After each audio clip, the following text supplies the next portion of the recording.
Mari kita berdoa. Kasih karunia dan damai sejahtera dari Allah Bapa dan dari anaknya Tuhan Yesus Kristus menyertai kamu sekalian. Amin. Shalom Bapak Ibu, saudara-saudaraku sekalian, dalam nama Tuhan Yesus Kristus. Sebelum kita beraktivitas, marilah kita mendengarkan firman Tuhan hari ini yang tertulis dalam kitab Ibrani 1 ayat 1 sampai ayat yang kedua. Setelah pada zaman dahulu Allah berulang kali dan dalam berbagai cara berbicara kepada nenek moyang kita dengan perantaraan nabi-nabi, maka pada zaman akhir ini telah berbicara kepada kita dengan perantaraan anaknya yang telah ditetapkan sebagai yang berhak menerima segala yang ada.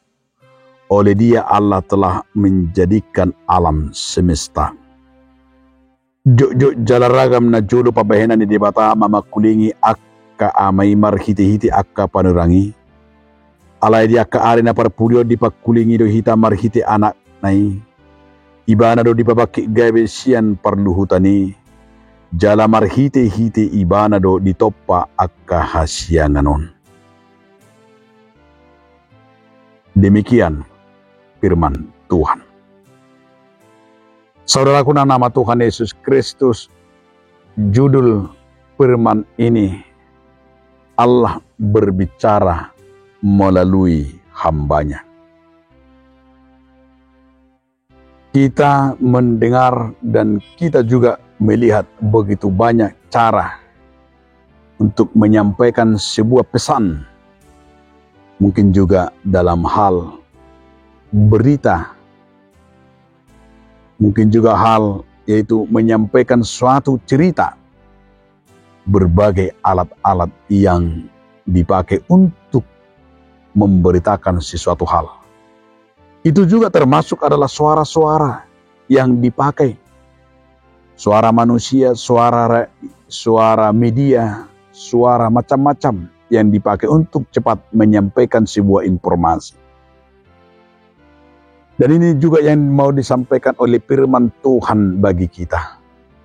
Bahwa Allah juga memakai hamba-hambanya untuk menyampaikan di zaman perjanjian lama.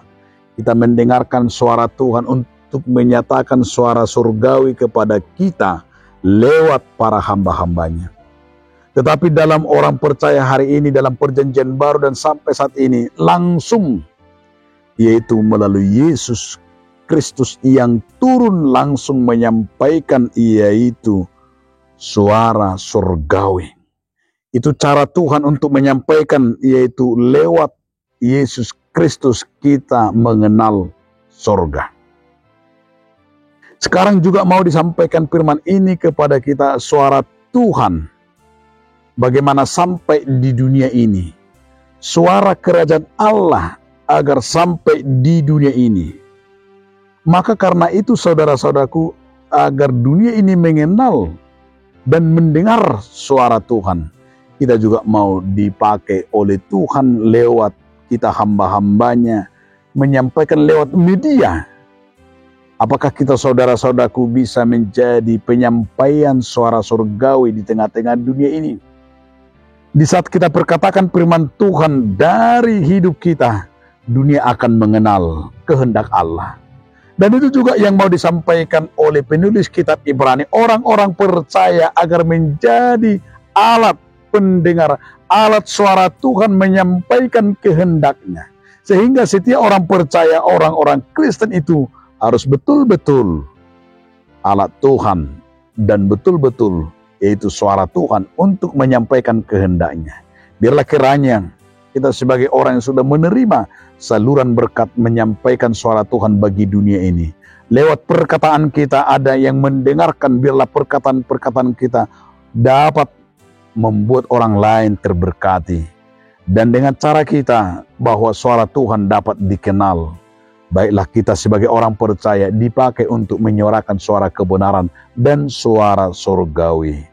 Agar kiranya setiap suara-suara yang kita sampaikan dapat menghibur dan dapat menolong dan dapat menyembuhkan orang lain. Karena itu juga merupakan suara-suara surgawi yang harus kita perkatakan. Selamat menyampaikan suara Tuhan lewat segala perbuatan kita. Amin. Terima kasih Tuhan atas firman yang mengingatkan kami. Kami memakai diri kami sebagai alat. Amin.